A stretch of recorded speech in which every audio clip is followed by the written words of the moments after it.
when I'm at a convention, I always think of my very first convention, and the story goes kind of like this.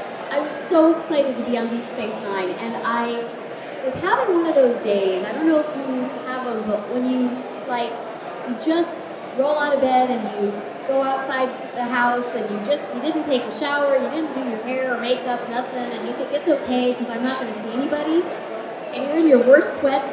That's the day you see everybody, right? Your boss, your ex-boyfriend, somehow you run into people you know, right? Well, I was having one of those days on a slightly larger level. I was checking in my box of pictures at the check-in at LAX, and I have this box of photos with what's inside the box is on the outside. It's a picture of all of the Ferengi holding Lita up, kind of Betty Grable style. You know the Ferengi? You know them. So here we are, I'm checking my box of pictures in, and the guy behind the desk looks at me, and he looks at the picture on the box, and he looks back at me, and he goes, "Whoa, are you on Deep Space Nine?"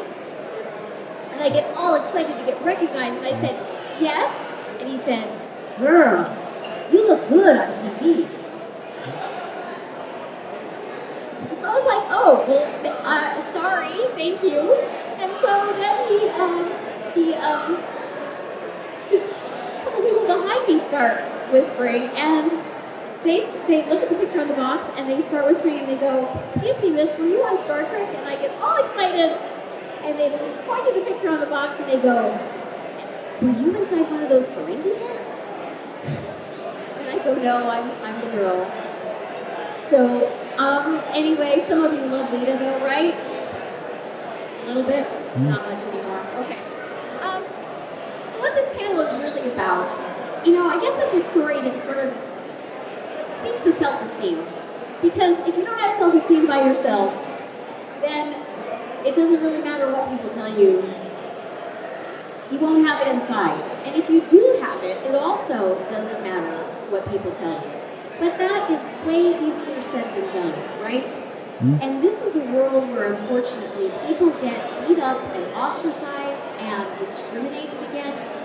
I know you know, probably better than me. This is a world that's really tough to live in. And so I started thinking about the concepts of Gene Roddenberry and how he stood early on, not early on enough, but he did his, he did his best, but he stood for inclusion and empathy, and he stood for making a difference in the right ways and having a world where we can all live long and prosper. He stood for infinite diversity and infinite combinations. And I started realizing that is why this show is so popular.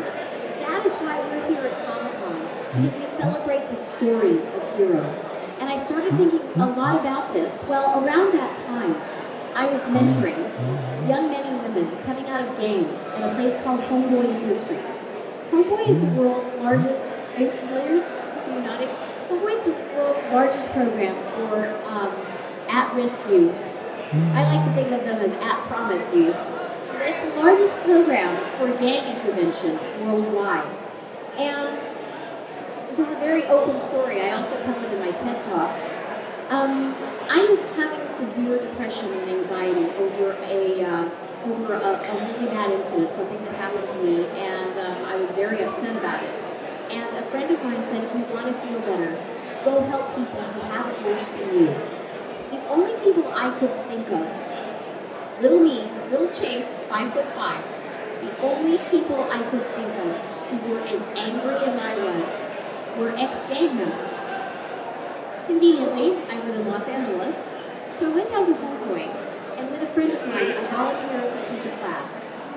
What people didn't really know was that I wasn't really there to save my life, their lives. I was there to try to save mine, and to heal from bullying and a stalking incident and a lot of really bad things that had happened to me. And I found with working with these young men and women who simply grew up in the wrong neighborhoods, that bullying is something that takes place on so many different levels, whether it's in kindergarten or grade school or high school, on the playground, in the workplace, in relationships, terrorism or gang membership or war. It's all the same dynamic. It's all oppression. a power imbalance that doesn't belong in human lives. And I started to look at the kids at Homeboy and see these young men and women who had come straight out of prison and were putting their lives together so beautifully. And I started to think, well, if they can do that at Homeboy, why can't we do that in the rest of the world? Why can't we take the issues of bullying and violence that happen on playgrounds and in the classroom and teach empathy and teach kinship and teach inclusion in a way that we don't have to have kids growing up who are afraid, who feel a lack of safety, and then just grow up to take that into the rest of their lives. So about this time, I was going to Comic-Cons on the weekends, some like this and some much bigger, like San Diego Comic-Con, where hundreds of thousands of people gather to celebrate heroism. And I started to think, here I am at these Comic-Cons on the weekends, and here I am on the weekdays working with kids at Homeboy, who would be heroes in their real lives, who are doing an incredible job of putting their lives together after being raised in the worst of circumstances. They are my heroes. And I started thinking, why can't we meld those two worlds? Why can't we celebrate heroism in real life? Right? So about that time, and I literally would stand across the street from Comic-Con and think about this, and really contemplate this, but I didn't know what to do. Well, about that time, I heard about a little girl named Katie, who was bullied for carrying her Star Wars lunchbox to school. You might have heard of her. There was a hashtag, May the Force be with Katie, and Katie the Star Wars girl. And so this is what happened. Katie was a little girl in Evanston, Illinois, who was bullied for carrying her Star Wars lunchbox, and all the boys would follow her around and say, "You can't like Star Wars, you're a girl." Well, Katie went home and she cried to her mom, Carrie Goldman, who's a wonderful writer.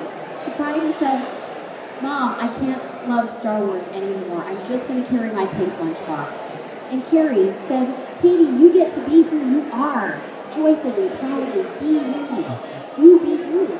But Katie was really upset, so she went to sleep. And Carrie got on her blog, a very well-read blog, and she wrote, if anybody out there has been bullied or gender bullied, or for any, stupid reason, because that's all bullying is, if you've been bullied, could you please say a few words of encouragement to my daughter? Well, they went to sleep, and Huffington Post picked up the blog, and hundreds of people responded, and then thousands of people responded. I was only one of many thousands who said, "Katie, you get to be who you are. Don't let anybody tell you otherwise." Well, Katie was really encouraged by that response, and she kept her Star Wars lunchbox, and she became a role model for other little girls who love Star Wars.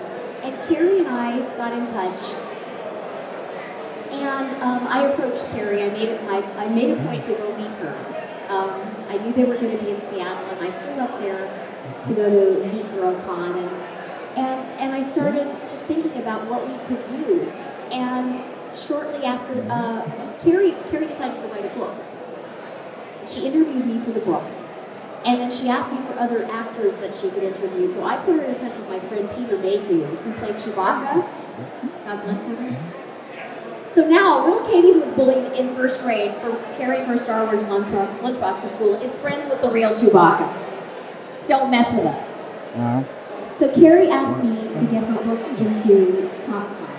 Her book was published by HarperCollins. It's an incredible book called Bullied, what every parent, teacher, and kid needs to know about ending the cycle of fear. And I said, that's when it all came together. And I said, yes, let's get your book into Comic-Con, but let's do more.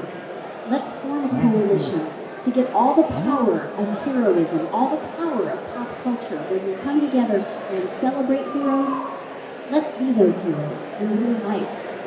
So since then, we've brought the United Nations, Amnesty International, the No Hate Campaign, and many other, the Obama Foundation, and many other social justice organizations together for their very first appearances at a Comic-Con, creating an intersection between social justice and pop culture, and teaching kids and adults how to be heroes in real life. it's extremely exciting work. And in 2016, we actually partnered with Yale Center for Emotional Intelligence to start to create a curriculum which is now in schools and available for middle school, because we all know that middle school can be help, right?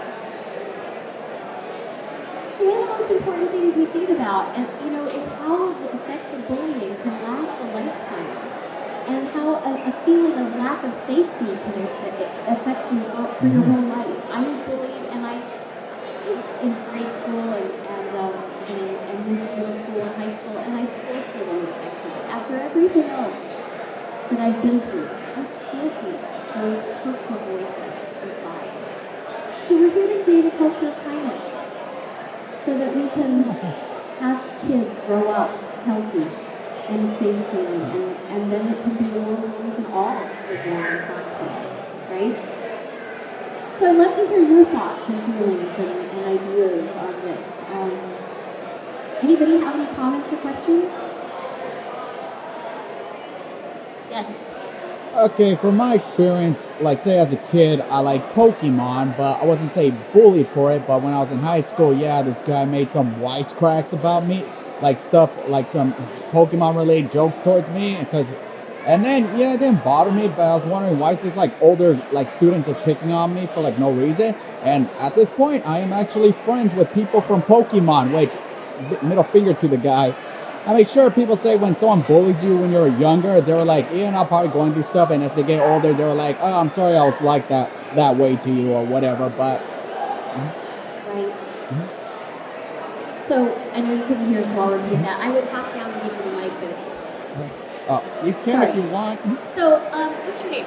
Steven. Steven. Okay, so Steven was commenting how he was bullied for loving Pokemon, and that they were, finding this ridiculous thing to bully about, and that now you have a lot of friends that love Pokemon, and you're all giving basically a finger to the guy, which is, it's understandable to feel hurt and to feel angry and like you want your power back. And here's the thing. I know it felt like it, but he wasn't bullying you because you like Pokemon. He was bullying it because he's an asshole. And I'm sorry about my language, but that is true.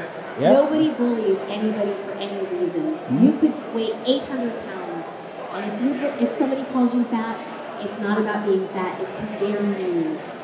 It's because they're mean and hurting inside, and because they're insecure. And I know that is almost like a cliche, oh, they're just insecure, but that's the thing. That really is it. Anybody who picks on anybody is just doing it for a temporary rush of power. A temporary laugh, a temporary thing of endorphins. That's all that bullying is. It's fear. That's all that racism is. It's misplaced fear because they are insecure for no reason. People who are mentally healthy don't bully each other. So the minute you see somebody bullying, or the minute anybody bullies you, or if you want to look back and you can think about that having happened, you know it wasn't about you. It was never about you. It was always about the pain and the fear of the bully, and about their lack of healthy identity. And so what this program does, and I'm not really here to pitch the program to you because probably most of you aren't teachers, I don't know, but I'm here to talk about the issues and to reassure all of us of the dynamics. And to really talk more about how necessary healthy identity is. When you know who you are and you're feeling kind and well cared for, that's what you have to give to the world, right? Everyone can only give what they have inside. And so that's what that bully was giving you. It had nothing to do with you. And Pokemon was just an excuse. And I am so sorry that it happened. Yeah. Anybody else have any other thoughts or ideas? Yeah. It happens a lot in my zip code. People can be pretty mean. People can be really, it's not the same as it is a lot of places. I'm grateful that I'm not one of the people who's these lives it is costing. And there's a lot of that, and my heart breaks. And so I really want to take this work to areas that are really just torn up by racism. That is my personal thing. I really want to take this to places that people don't understand what it's like to be loving and healthy, you know, and that's my goal. You know, I'm sorry to, you know, it's just straight out, I'm really not sorry to say this. White supremacists are having children, and I want those kids. I want those kids to grow up inclusive and healthy and supportive of everyone, and everyone's right to be exactly who they are. So, anyway, that's where I'm coming from. I am really grateful to have worked with an incredible team. Our program is, well, one thing, okay, you know there's a lot of bullying programs, bullying prevention programs in school, and it's more like a pep rally than anything else, and everyone gets together, and yay, end bullying, let's be kind. And that's great. I'm glad that there are those programs, but it still doesn't get at the root of the problem. It doesn't answer why is this kid coming to school so mean? And what's happening with him? Who's being mean to him so that he feels that fear and anger at the age of 5 or 10 or whatever it is? Usually we find out that they're being bullied or mistreated badly at home. Maybe it's a sibling or a parent, something like that. You know, I truly, fully believe that children aren't born mean. Children are born with kindness, and it's unfortunately their environment that brings out the worst. So we have a 32 lesson plan program that starts with teaching healthy identity, and it goes throughout the hero's journey. So if you think of who your favorite hero is, think of anybody. Wonder Woman. So she was a little girl, and she was feeling this call to adventure. Her parents, her mother was afraid for her to go, and she felt some fear too, but she decided to face her fears and go forward in her life, and to stand for love and justice, even though it had a cost, even though it was dangerous, even though it was, even though she was up against a monster, right? But she got her allies. She met up with Steve Rogers, Chris Pine. She met up with these others that could help her along the way. And she battled her enemies, which are not only sometimes people, but the enemies of depression and anxiety and fear. So we follow that similar journey. We teach kids to follow the path of a hero, where they see that there's a call to adventure, to do the right thing, just like Wonder Woman felt. We see that there is a possibility of shrinking back in fear, but we show them the joy in proceeding to do the right thing and to get their allies around them, like Steve Rogers, Chris Pine, like Captain Kirk had his allies. Captain Kirk had Uhura, and he had Sulu, and he had his people. So we teach children to have their people who can bolster them and keep them strong, and how to work against their enemies, and how to stand for justice, basically. That's the journey. And so we teach them to do that for themselves and for other people. And that's over a course of time. It's a 32 lesson plan program, so they develop habits. Rather than just a pep rally that they all forget by Monday. This is something that they learn over time. And just to let you know, our program is not huge. It sounds like a big program, but it's not. We've worked in Comic-Conâ since 2013. We've only worked in schools since last September, but we're ready to grow and to put this out for more schools, pending the amount of funding that we have. So I'll just tell you, to raise money for the program, I will tell you, I am fully a volunteer. I never made money off of this. We put all our money into programs, but we sell these t-shirts to support this work and to bring it to schools that can't afford this work. Because everybody, every school deserves to have safety and deserves to be able to teach children the right way to live, right? So if you guys might want a t-shirt, these are available at the table. And if you know teachers or educators that might be interested in this school program, We'd love to hear. And who else has a question? Any thoughts?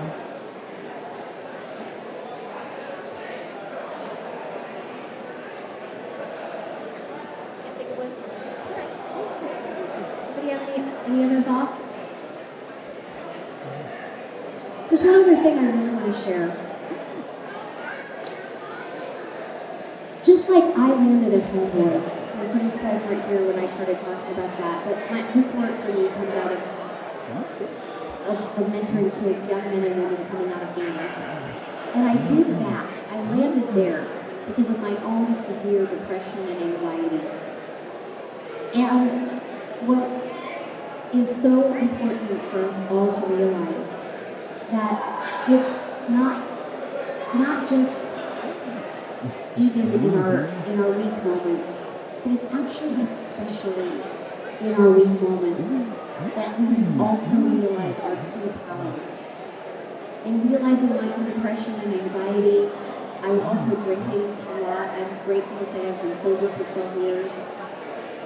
But when I started at Homeboy, I was only 6 months sober. And I learned that it's really in what we could see as our weaknesses that we can be strong for ourselves and other people. It was in my weakness of depression and anxiety. It wasn't actually even weakness. It was strength turned upside down. And it was the other side of courage. And it's because I had that and acted in opposition to it, because I walked through the fear, that I was able to realize my own power and to be in a position to change lives. So what I want to say is, if you've been bullied or treated as less than, if you've been marginalized, if you have any of that in your past, what you have also is a sensitivity and an empathy that can help you to help other people in that position. Because if our lives were slipped between and fear of all that, we may not feel for the next step.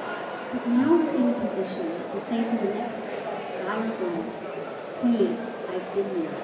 I know what you're going through, and I know the way out. I know what it's like to be powerful. I know what it's like to take those harmful words and go, you're not mine, not today. I'm doing an experiment with you. So, here's a volunteer. I need a volunteer. Who's a volunteer?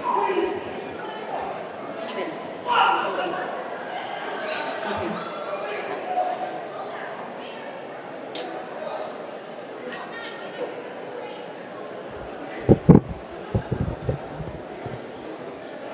It's just a simple, quick little thing. Did you say it was Eddie? Steven. Steven, hi Steven. How are you? Very good. Good, good. You're going to pardon my language, okay? All right. Here's a piece of crap. No! Are you going to take it? Here's a piece of crap. No! Here's a piece of crap. I ain't gonna take it. Right. Say it again. I ain't gonna take it. Exactly. That's what bullying is. You don't have to take it. Just because somebody says something to you does not mean it's true, does not mean it's yours, does not mean it has anything to do with you. That piece of crap was all about me, right? That's what bullying is, and that's what you always have to remember. And it can hurt. It still hurts me when I get bullied until I think, that is not mine, right? And you can develop that as a habit. And you can spot it a mile away. If somebody's about to do that, you just go, you know what? It's not mine. Now what we need to do is to stop. Thank you very much. Good job, Stephen. Now what we need to do is to stand up in society so that it doesn't happen on larger levels, on societal levels. Because unfortunately, everyone's not in a position to say, no, that's not mine. You know, I have a friend who's I'll just say this, I'm just candidly, right out loud. I've got a friend who's an executive producer of the show Flash. And he drives a Tesla. He does really well. And he happens to be black. And he gets stopped in that Tesla for no reason. He gets trailed by police in Burbank, California in 2020. That is the kind of bullying and terror, really, that we need to stand up against on a societal level. Because my friend Garrett can't just say that's not mine. He doesn't have the luxury of saying, why did you stop it? That's not fair. Because then it could go worse. That's the kind of thing we need to stand up for on a societal level. To create inclusion, to use our votes and our voices online, on social media, in the voting booth, at the dinner table, in conversations with our friends, so that we say, I am standing up for everyone's right to be who they are, truly and safely. That is what this country is about, right? And that goes from school all the way up and through the highest levels of the country. Unfortunately, we have a bullying chief. And I could go on all day about that. But it just means that we have, it doesn't just mean, it means a lot of things. But it also means that we have opportunities and we have the responsibility to stand up. Now more than ever, right? So there you go. Does anybody else have any questions?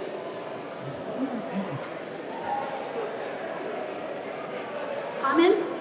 Experiences? Anything? Okay. Well, I'm going to be at my table, and I am happy to talk one-on-one to any of you who would like. My name is Chase Masterson. I am at Chase Masterson online, and our organization is called Pop Culture Hero Coalition, and you can find it on social media at SuperheroIRL. Okay? Thank you very much for listening. I know my time is, I have more time up here, but come and talk to me at my table. I'm just right back here. Okay? Thank you for being here, each of you. I appreciate your kind faces, and live on the prosper. Thank you.